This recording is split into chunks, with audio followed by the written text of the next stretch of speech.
In the middle of the night in New York City, a man crashes through a closed 10th-story window of the Statler Hotel. He hits the pavement, dying moments later. The official story is declared almost immediately a tragic suicide brought on by stress. But what if that was a total lie?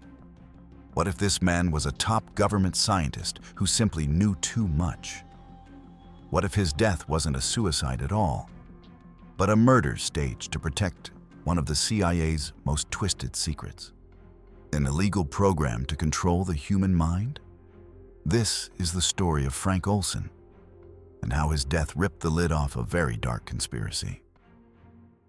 Before he was a headline, Frank Olson was a brilliant 43-year-old bacteriologist, a respected bioweapons expert, and a family man. He wasn't just some low-level government scientist. He was the acting chief of the Army's Special Operations Division at the highly secretive Fort Detrick in Maryland. His job was to serve as the liaison to the CIA's technical services staff, putting him right in the middle of the Cold War's shadow games. He was an insider who knew all about developing biological weapons and advanced interrogation techniques. Secrets America was desperate to keep from the Soviets. This was an era of intense paranoia. The Cold War was in full swing, and U.S. intelligence agencies were terrified that the Soviets, Chinese, and North Koreans had figured out how to brainwash American soldiers and spies. The CIA decided it needed to fight fire with fire and couldn't risk falling behind in the race for mind control. So, a program was born, one so secret its existence would be denied for decades. It was codenamed Project MK Ultra, and Frank Olson, the trusted scientist, was about to walk right into its path. In November 1953, Olson went to a 3-day retreat with a group of colleagues, a mix of CIA and Army scientists, at a remote cabin in Deep Creek Lake, Maryland. It was supposed to be a casual work meeting, but the head of MK Ultra, a chemist named Sidney Gottlieb, had a different plan. Gottlieb was the CIA's very own poisoner-in-chief, a man obsessed with finding a truth serum. And he decided, with no warning and zero consent, that this little get-together was the perfect opportunity for a human experiment. After dinner one night, Gottlieb secretly spiked a bottle of Cointreau liqueur with LSD and then passed it around. Frank Olson, along with several others, took a glass, having no idea they were being drugged by their own government. For most of the men, the trip was temporary. But for Olson, it was a total disaster.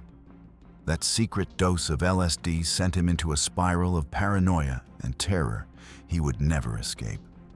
The experiment might have been a success for the CIA, but for Frank Olson, it was the beginning of the end. To really get what happened to Frank Olson, you have to understand the sheer insanity of the program he was a part of. Project MK Ultra wasn't just a couple of rogue experiments. It was a massive, agency-wide mission to weaponize the human mind. Approved in 1953 by CIA Director Allen Dulles, MK Ultra was funded with millions of dollars funneled through front organizations to over 80 institutions, including universities, hospitals, and prisons. The methods they used were pure nightmare fuel: hypnosis, sensory deprivation, electroshock therapy, and a whole cocktail of psychoactive drugs. LSD was the star of the show. The CIA acquired massive quantities of it, hoping it could be used to wipe memories, break down personalities, or force someone to spill their deepest secrets. They used unwitting American and Canadian citizens as their guinea pigs. In one part of the program, Operation Midnight Climax, the CIA set up brothels where prostitutes lured men to safe houses, only to be secretly dosed with LSD while agents watched from behind two-way mirrors. This was the brutal world Frank Olson was now caught in, and his terrified reaction to being drugged made him a serious liability. In the days after the retreat, Olson completely changed. The once steady scientist became a nervous wreck.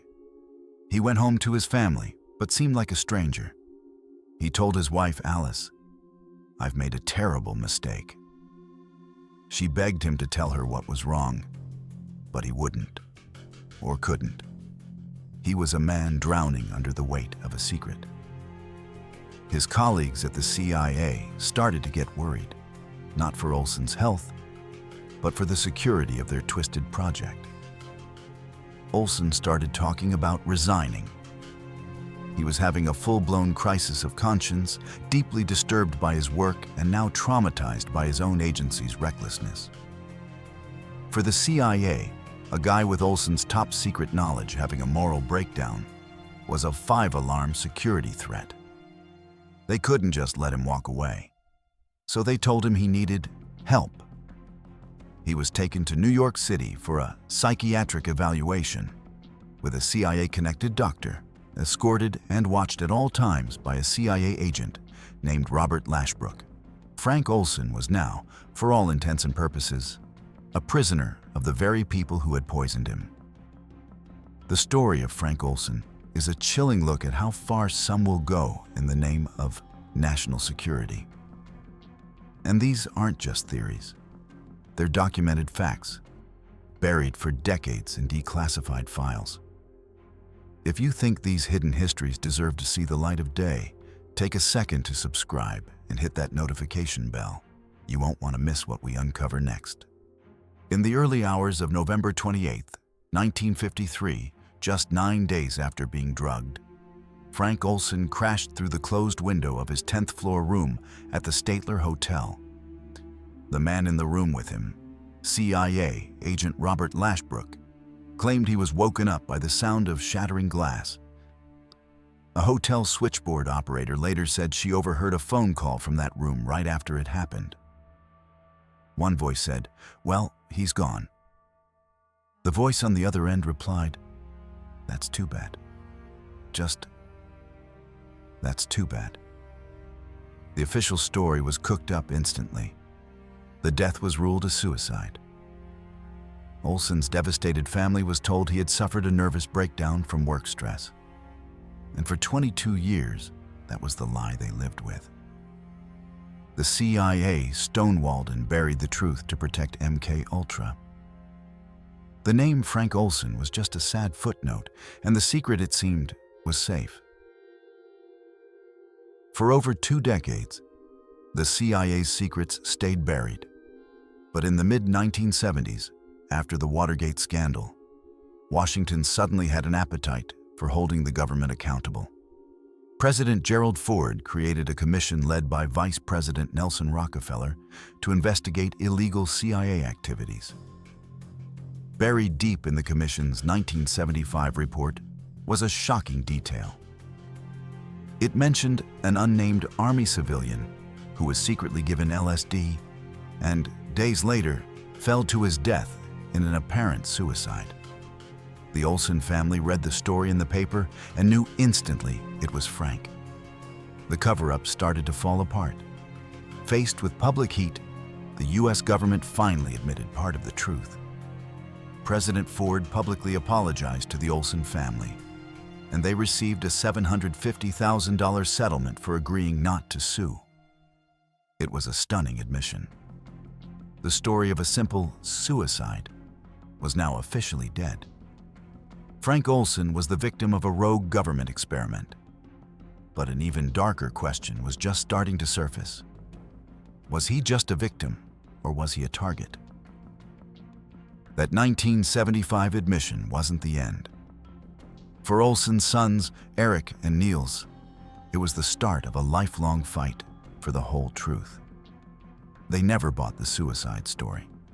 They believed their father was murdered because he was about to blow the whistle. They suspected he had seen something horrifying.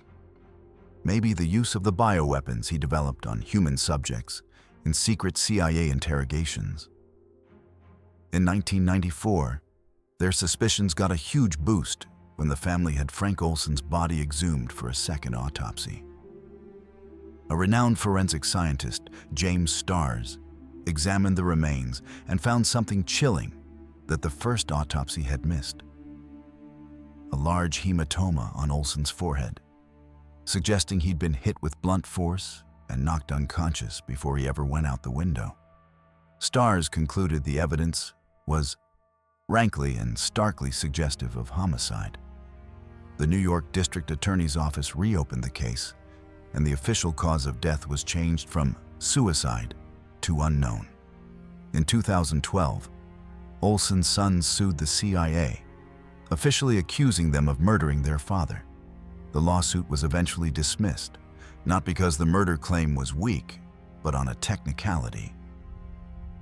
The court ruled the family had given up their right to sue when they accepted the settlement back in the 70s.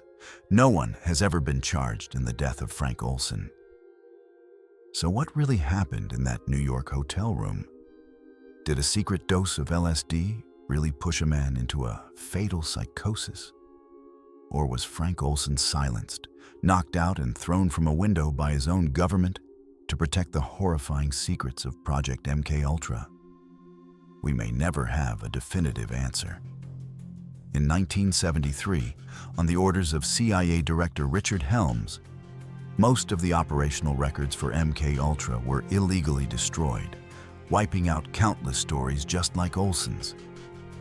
Frank Olson's death, once a hidden family tragedy, became a public crack in the wall of a vast government conspiracy. It exposed the chilling fact that an agency of the US government believed it had the right to secretly experiment on its own citizens. The line between protecting a nation and violating the rights of its people wasn't just blurred, it was erased. The question that remains isn't just what happened to Frank Olson, but how many others were there whose stories were successfully buried forever? What do you think? Was it suicide or was it murder? Let us know in the comments below.